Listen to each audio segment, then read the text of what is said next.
Hi, my name's Phil. I like talking about politics, and in this video I'd like to catch up with my views of Sunak's evidence to the COVID inquiry today, or as his own chief scientific advisor referred to him in 2020, Dr. Death.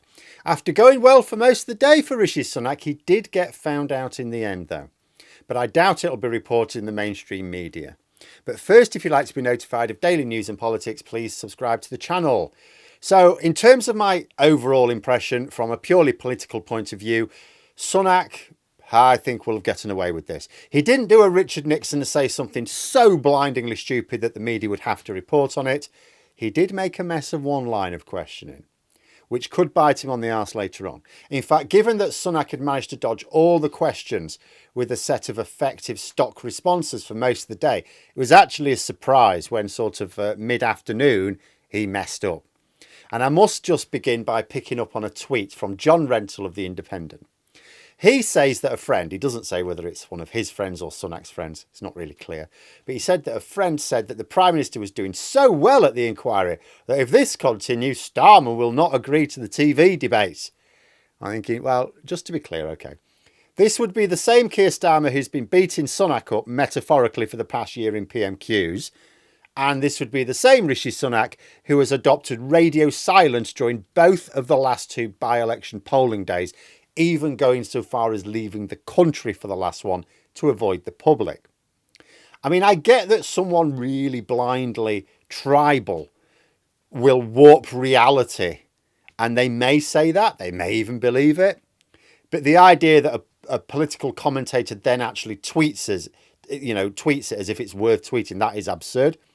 Mind you, I will say the comment was made before Sunak's absolute howler this afternoon. But before I get to that, Rishi Sunak had a particular line to push at this inquiry. It was a good one, and I think it worked, politically speaking. It won't necessarily save his reputation when the inquiry reports in a few years. That doesn't matter to him, again, politically.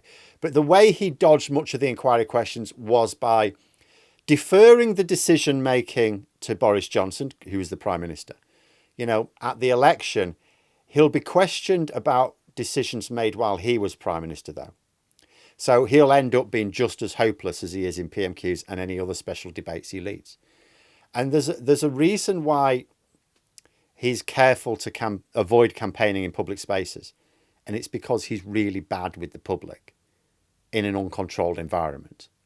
But anyway, the inquiry questions. Let's begin with the WhatsApp messages, always a big one. The inquiry ordered that all messages related to COVID discussions be handed over to them. Rishi Sunak tried to resist, but the High Court ordered him to cough up. Yet, despite WhatsApp messages from everyone else being handed over, neither Boris Johnson nor Rishi Sunak have submitted their own messages from the crucial initial months of the pandemic. They're both claiming different excuses, and tech experts have described both of their excuses as utterly ridiculous. Sunak's excuse is that he's changed his phone multiple times, and would you believe it? The messages didn't copy over. No, nobody who's changed their phone and uses WhatsApp believes that. I changed my phone since 2020, the WhatsApp messages copied over. It's really very easy. But more usefully, tech experts describe this as nonsense as well. Also, much more importantly, it's not an excuse. Sunak had a responsibility to preserve those messages. And I don't mean a moral responsibility. I mean, he's broken rules by not preserving them. Sunak told the inquiry that nobody told him to preserve the WhatsApp messages. Well, given that it's clearly stated in the rules for ministers, I strongly suspect this is a lie. But it's probably a lie which is unlikely to be uncovered. And as he hasn't broken criminal laws in failing to preserve them, Sunak won't really care. The report will say, well, he should have preserved. There were rules at the time saying he should have preserved them, he should have preserved them. At which point, if anyone asks Rishi Sunak in 3 years' time, he'll just go, well, I didn't know. Do you know what? Only an idiot could believe that both Johnson and Sunak have lost access to their WhatsApp messages for exactly the same period of time, and that it's all just an unfortunate coincidence. But that doesn't play on their thinking. They don't care. As long as they are satisfied that there can be no legal consequences, that the inquiry can do nothing to them, they don't care. In terms of the general questioning, Sunak sought to head off responsibility for policies which resulted in mass death, hence his nickname of Dr. Death, the Chancellor at the time, by claiming that it was his job to put forward economic arguments. Now, that was a good tactic. It was a spurious argument, but it was a good tactic. Boris Johnson was arguing last week that various people made arguments from a particular point of view, and that he had to then bring all these economic viewpoints and scientific viewpoints and public health viewpoints and bring them together, that he had this overall picture and use that to make his decisions. So it makes sense for Sunak to go along with it and go, oh yeah, I was the one presenting the economic arguments. Because it means that, you know, if any of his suggestions, for example, eat out to help out, ended up causing lots of unnecessary deaths, he just says, I was just putting forward the economic arguments. It was for others to put forward the other arguments. And it was for the Prime Minister to make the decision based on all the arguments. At a stroke, the fact that scientists weren't involved in eat out to help out becomes someone else's fault, because Sunak was only dealing with the economic arguments. In fact, he argued that the scientific advisors had ample opportunity to raise concerns, but they say they were never consulted about it. So classic case of, oh, one person's word against another. Although I will say, given that if what Sunak was saying was true, there would be a record of these scientific or public health experts approving of the scheme, wouldn't they? So if you had to choose who to believe, I think, you know, Sunak would probably be considered the liar here, because it's like, well, where's the record that they approved it then? There was an early bit of inconsistency, as Sunak was emphasising this idea that because ultimate responsibility for everything lay with the Prime Minister, it's like, you know, he was just presenting one idea, the Prime Minister decided, and he said, well, this isn't a controversial statement. Occurred to me he's been a bit of a hypocrite. Because the government are under the spotlight over the extra £100 million handed over to the Rwandan government this year, with another 50 million due next year. And Downing Street are trying to, which means Rishi Sunak, they're trying to brief that actually this is all down to Suella Braverman. But Sunak's just told the inquiry that all things are ultimately the responsibility of the Prime Minister. Well, Sunak's been Prime Minister all this year. Consistency much. In terms of records, it's not just that Sunak hasn't handed over his WhatsApp messages. There are very few records of his decision-making process.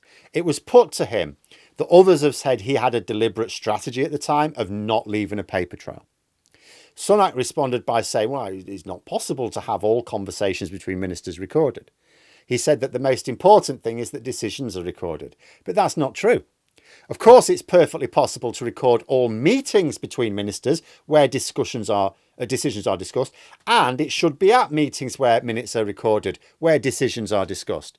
The reason we have a rule whereby records are not disclosed to the public for 20 years is to allow ministers to be candid in meetings at the time, free from the fear that their words will be twisted or misinterpreted by the public at the time, but the public still get to know how those decisions were made at the time. And also future governments need to know, even if you're making those decisions genuinely, a future government needs to know if a decision is still the right decision. In order to do that, they need to know on what basis the previous decision was made, to see if the reasoning is still valid.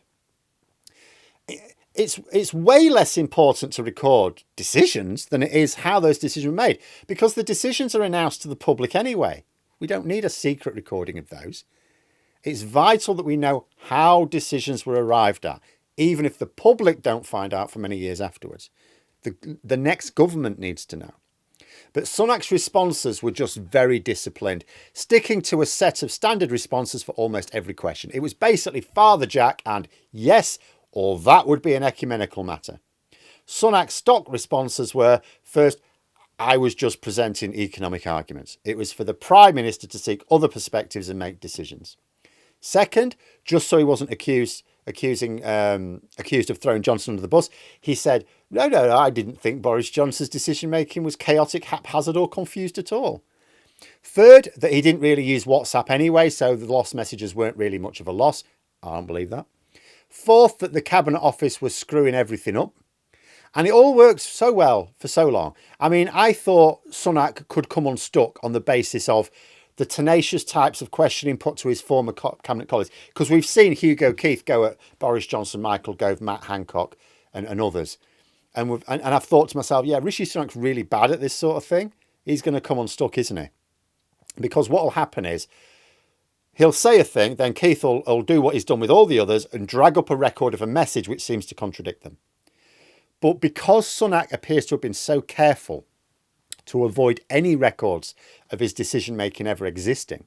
Keith was unable to do this. But he still trapped Sunak in the end. There was a point this afternoon where Sunak was defending Eat Out to Help Out in terms of a purely fiscal measure. He says, nothing to do about behaviour. It's purely fiscal, purely fiscal. It was there to support these businesses, you see. So then Keith asked him, so why didn't you extend it then? And Sunak replied, well, you have to be very careful about temporary measures that cost money, that they don't become permanent, because then you've got to be able to fund it. And he said it had to be temporary to get that change of behaviour. Absolute howler. He'd been spending quite a long time claiming he was not trying to change public behaviour, that it was a purely fiscal measure. And that is because the behaviour the scheme promoted was people from lots of different households being maskless in poorly ventilated settings. This is what has been blamed on driving the second wave before opening schools blew it out of all control. So Sunak was trying to claim, it's purely a fiscal measure. But when questioned for long enough, admitted it was about behaviour. And Keith pointed this out to him. And Sunak then looked very worried. He just said the quiet part out loud and been caught. And you could see on his face, he's like, oh dear, how am I getting out of this one? So then he tried to switch to justifying the behavioural response by saying, well, yeah, of course, absolutely right. I mean, we had to actually, we needed people to go to those businesses. Absolutely. No, completely trapped. But the media will gloss over it. And it was, as far as I can tell, pretty much the only one. It's not in the interests of any of the rebels in his party to make anything of it. And it was, as far as I can tell, one bollock dropped in a day where his careful avoidance of records in 2020 helped him mostly steer himself through safely. I mean, I would argue this idea about I was only presenting an economic perspective, I would argue no. It is the job for senior members of the cabinet, for people who run government departments, to make sure plans are robust before being put to the Prime Minister or Cabinet, which means it was contingent on him to also get scientific and public health views. But he can make that argument. Will the government buy it? Will the public buy it? Very probably, the way the media will report it. Yes. So I do think he's gotten away with it. He has been trapped, but at the end of the day, you're not going to see damaging headlines tomorrow on it. He's got far more to worry about anyway. But there we are. Those are my thoughts. Let me know yours in the comments below. I hope you found the video interesting. If you did, please click the like button. And if you'd like to support the channel further, the join button for memberships. And until next time, I'll see you later.